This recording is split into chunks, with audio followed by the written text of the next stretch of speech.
Hello friends, welcome to our channel study for law, जिसमें आज हम एलएलबी फर्स्ट सेमेस्टर का जो कॉन्ट्रैक्ट फर्स्ट के मोस्ट इम्पोर्टेंट क्वेश्चन हैं जो एग्ज़ाम में आने वाले हैं उन सभी को आज देखने वाले हैं। जनरल प्रिंसिपल ऑफ कॉन्ट्रैक्ट, जिसका पेपर कोड होगा 1005। किसी का पेपर कोड अलग हो सकता है, ठीक है। सबसे पहले देखेंगे हम लॉन्ग और शॉर्ट क्वेश्चंस जो कि पूछे जाते हैं 10 और 20 नंबर में, ठीक है। पहला क्वेश्चन है हमारा, प्रस्ताव को परिभाषित कीजिए। प्रस्ताव मतलब प्रपोजल, डिफाइन ए प्रपोजल तथा इससे संबंधित विभिन्न वैधानिक नियमों का मार्गदर्शन निर्णयों की सहायता से वर्णन कीजिए। प्रस्ताव मतलब जैसे कि एक व्यक्ति दूसरे व्यक्ति को कोई प्रपोजल देता है, कोई प्रस्ताव देता है किसी वस्तु को खरीदने का या फिर बेचने का, उसको कहते हैं प्रपोजल ऑफर, ठीक है। फिर इसी को दूसरे तरीके से पूछा गया है कि प्रस्तावना उसके तत्व एवं संबंधित वैधानिक नियमों का वर्णन कीजिए। डिस्क्राइब प्रपोजल, ठीक है। हिंदी और इंग्लिश दोनों में ही क्वेश्चन को पढ़ना है कि प्रपोजल क्या है। जैसे कि एक व्यक्ति दूसरे व्यक्ति को, एक व्यक्ति है ए और दूसरे व्यक्ति को किसी वस्तु को बेचने का कोई ऑफर करता है। जैसे एक व्यक्ति अपनी कार बेचने का ऑफर करता है, किसको, प्रपोजल देता है बी को, ठीक है। इसी को कहते हैं प्रस्ताव, ठीक है। इसके आगे की बात हम आगे जानेंगे। फिर हमारा दूसरा क्वेश्चन है, वैध मान्य संविदा के आवश्यक तत्व क्या हैं। यानी कि एक वैलिड कॉन्ट्रैक्ट को करने के लिए क्या उसके आवश्यक तत्व हैं और वैध संविदा गठित करने की प्रक्रिया, उसका प्रोसीजर क्या है। जो एक वैलिड कॉन्ट्रैक्ट है उसके क्या आवश्यक तत्व हैं और उसको कैसे गठित किया जाता है, उसका क्या प्रोसेस है, ये बताना है। इसमें जो आपका सेक्शन 2 है उस सारे को आप अच्छे से पढ़ लेना, ठीक है। क्वेश्चन मैंने करा रखा है, प्लेलिस्ट से आप देख लेना। सबसे पहले कोई भी व्यक्ति है वो दूसरे व्यक्ति को कोई ऑफ़र देगा, यानी कि प्रपोजल देगा, देन वो उसको एक्सेप्ट करेगा। फिर तीसरे स्टेज पे आ जाएंगे। एक्सेप्टेंस के बाद होगी फोर्थ कंडीशन, कंसिडरेशन यानी कि प्रतिफल के बाद पांचवी कंडीशन आएगी एग्रीमेंट के बाद सिक्स्थ कंडीशन आएगी हमारी, जब कोई एग्रीमेंट लॉ द्वारा इन्फोर्स करा लिया जाएगा, उसको लॉ द्वारा मान्य करा लिया जाएगा, तब वो बन जाएगा कॉन्ट्रैक्ट, ठीक है। ये 6 कंडीशन है, इन 6 को आपको याद रखना है। एग्जाम्पल बना के आप दे सकते हो एग्ज़ाम में, ठीक है। मैंने क्वेश्चन कराया हुआ है, आप देख लेना। फिर इसके बाद आता है तीसरा क्वेश्चन, प्रतिफल को परिभाषित कीजिए। विभिन्न प्रकार के प्रतिफलों की विवेचना कीजिए। अंग्रेजी विधि और भारतीय विधि के मध्य प्रतिफल के संदर्भ में क्या अंतर है। डिफाइन कंसीडरेशन मतलब प्रतिफल। जो सेक्शन 2 है उसका क्लॉज डी प्रतिफल को डिफाइन करता है कि प्रतिफल क्या है, ये बताता है, ठीक है। मैंने ये क्वेश्चन कराया हुआ है, इसको पढ़ लेना। और इसी को दूसरे तरीके से ही पूछा गया है कि प्रतिफलहीन करार शून्य होते हैं। इस नियम के यदि कोई अपवाद हो तो बताइए। ये कहता है कि अगर किसी कॉन्ट्रैक्ट में कोई प्रतिफल यानी कि कोई कंसीडरेशन नहीं है तो वो शून्य होते हैं, और इसमें कोई अपवाद है, इसके कोई एक्सेप्शंस हैं तो वो बताइए। इसके एक्सेप्शंस मिलेंगे आपको सेक्शन 25 में, जो इंडियन कॉन्ट्रैक्ट एक्ट है आपका 1872 का। इसके सेक्शन 25 में बताया गया है कि अगर बिना प्रतिफल के कोई कॉन्ट्रैक्ट होता है तो वो वैलिड माना जाएगा। तो उसकी क्या कंडीशन है, ठीक है। इसमें 3 कंडीशन बताई गई हैं। ये क्वेश्चन भी मैंने कराया हुआ है, मोस्ट इम्पोर्टेंट क्वेश्चन है, इसको अच्छे से पढ़ लेना, ठीक है। इसमें केस भी है एक, विवाह वर्सेस सेवा, जो 2 भाई का केस है। फिर आता है हमारा नेक्स्ट क्वेश्चन, संविदा भंग के उपचार यानी कि हर्जाना तथा क्षति के सिद्धांत को समझाइए। संविदा भंग मतलब ब्रीच ऑफ कॉन्ट्रैक्ट। अगर कोई कॉन्ट्रैक्ट बीच में ही टूटता है तो उससे होने वाले क्या उपचार हैं, यानी कि अगर किसी व्यक्ति को क्षति होती है कॉन्ट्रैक्ट टूटने से तो उसमें क्या हर्जाना दिया जाएगा, उसके क्या उपचार हैं, ये बताना है। क्वेश्चन मैंने कराया हुआ है, प्लेलिस्ट में देख लेना। फिर आता है हमारा नेक्स्ट क्वेश्चन,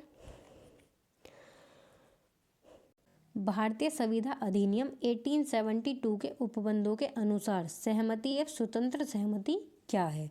यानी कि इंडियन कॉन्ट्रैक्ट एक्ट 1872 के अनुसार जो सहमति है यानी कि कंसेंट और फ्री कंसेंट क्या है?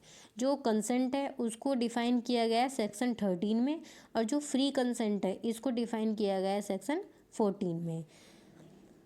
यानी कि किसी कॉन्ट्रैक्ट को करने के लिए किसी व्यक्ति की सहमति क्या होती है और उसकी फ्री कंसेंट यानी कि उसकी स्वतंत्र सहमति क्या होती है, ये बताना है। ठीक है, फिर आते हैं हम नेक्स्ट क्वेश्चन पे, क्वेश्चन नंबर 6।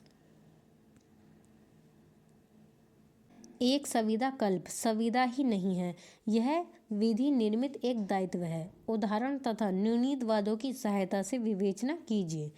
एक संविदा कल्प को कहते हैं एक क्वासी कॉन्ट्रैक्ट, यानी कि एक ऐसे कॉन्ट्रैक्ट जो कंप्लीट नहीं होते हैं, जो आधे कॉन्ट्रैक्ट होते हैं। ठीक है, फिर इसी को दूसरे तरीके से ही पूछा गया है कि भारतीय संविदा अधिनियम में अर्ध संविदात्मक दायित्व किन किन उपबंधों में वर्णित किए गए हैं। तो आपको इसमें इंग्लिश वाला वर्ड भी याद रखना है, क्वासी कॉन्ट्रैक्ट। ठीक है, ए क्वासी कॉन्ट्रैक्ट। फिर आते हैं हम अपने नेक्स्ट क्वेश्चन पे, जो है क्वेश्चन नंबर 7। आकस्मिकताश्रित संविदा यानी कि समाश्रित संविदा, इसे ये भी कहा जाता है और ये भी, यानी कि दो शब्द हैं, थोड़ा डिफिकल्ट सा है ये शब्द, मुझसे भी नहीं बोला जा रहा है। समाश्रित संविदा से आप क्या समझते हैं? इस संविदा से संबंधित नियमों की विवेचना कीजिए। इसे कहते हैं इंग्लिश में कॉन्टीजेंट कॉन्ट्रैक्ट, जो कि सेक्शन 31 से 36 तक डिफाइन किए गए हैं। ऐसे कॉन्ट्रैक्ट जो किसी घटना के होने या ना होने पर डिपेंड करते हैं। ठीक है, इसके बाद हमारा नेक्स्ट क्वेश्चन आता है, क्या विवाह के अवरोधार्थ करार एक संविदा है? यानी कि ऐसे कॉन्ट्रैक्ट जो किसी विवाह को रोकने के लिए किए जाते हैं, वो कॉन्ट्रैक्ट हैं या नहीं? ठीक है, इसको बताया गया है सेक्शन 26 में। इसमें बेसिकली ये बताया गया है कि अगर कोई व्यक्ति किसी माइनर यानी कि किसी नाबालिग की शादी को रोकने के अलावा किसी बालिग की शादी को रोकने का कोई कॉन्ट्रैक्ट करता है तो वो कॉन्ट्रैक्ट हो जाते हैं शून्य। ठीक है, ये बताया गया है सेक्शन 26 में। फिर आते हैं हम अपने नेक्स्ट क्वेश्चन पे, क्वेश्चन नंबर 9। बाजी के करार को व्याख्यायित कीजिए, यानी कि बाजी के करार को बताइए। बाजी के करार होते हैं सट्टेबाजी, जो कि सेक्शन शायद 30 में बताया गया है, एक बार रीचेक कर लेना। ठीक है, फिर है हमारा लास्ट 10वां क्वेश्चन, कौन से करार भारतीय संविदा अधिनियम में घोषित किए गए हैं, समझाइए। यानी कि ऐसे कौन से करार हैं, ऐसे कौन से एग्रीमेंट हैं। सेक्शन 2 का ई एग्रीमेंट को डिफाइन करता है। ऐसी कौन से एग्रीमेंट हैं जो भारतीय संविदा अधिनियम के अंतर्गत शून्य है, यानी कि वॉइड हैं, जिनका कोई अस्तित्व नहीं है। ठीक है, ये 10 क्वेश्चन हैं जो मोस्ट इम्पोर्टेंट क्वेश्चन है। इन सभी को आप अच्छे से रेडी कर लेना, और अगर आप इनको रेडी कर लोगे 10 क्वेश्चनों को, तो वेरी शॉर्ट आपको ज़्यादा पढ़ने नहीं पड़ेंगे, वेरी शॉर्ट आपको इन्हीं में से मिल जाएंगे। लेकिन मैंने फिर भी कुछ वेरी शॉर्ट क्वेश्चन बताए हैं, जैसे कि प्रस्ताव यानी कि ऑफर को परिभाषित कीजिए, ऑफर या फिर प्रपोजल। शून्य संविदा और शून्यकरण संविदा में अंतर बताइए। शून्य संविदा, वॉइड और वॉइडेबल कॉन्ट्रैक्ट क्या होते हैं। फिर मिथ्या प्रकटीकरण क्या है, what is miss representation. Miss representation मतलब अगर किसी व्यक्ति को कुछ चीज़ मिस रिप्रेजेंट करके कॉन्ट्रैक्ट या फिर एग्रीमेंट किया जाता है तो ऐसे कॉन्ट्रैक्ट शून्य होते हैं। ये सेक्शन 18 में बताया गया है। ठीक है, फिर संविदा के नवीकरण से आप क्या समझते हैं। फिर शून्य और शून्यकरण संविदा में अंतर, ये क्वेश्चन 2 बार लिख गया है। नेक्स्ट है संविदा का उन्मोचन, डिस्चार्ज ऑफ कॉन्ट्रैक्ट। संविदा की परिभाषा, कॉन्ट्रैक्ट क्या है ये बताना है। फिर उत्पीड़न क्या है, व्हाट इज कोर्जन, ये सेक्शन 15 में बताया गया है। फिर सक्षम पक्षकारों से आप क्या समझते हैं। जो सक्षम पक्षकार हैं, एक सेक्शन 10 और 11 दोनों ही पढ़ना। सेक्शन 10 से लेके और सेक्शन 36 तक तो मस्ट इम्पोर्टेंट है, सारे सेक्शन सारे ही आपको पता होने चाहिए सेक्शन। फिर है समझौता को परिभाषित कीजिए, यानी कि एग्रीमेंट, करार, सेक्शन 2E। ठीक है, इन सभी को अच्छे से रेडी कर लेना।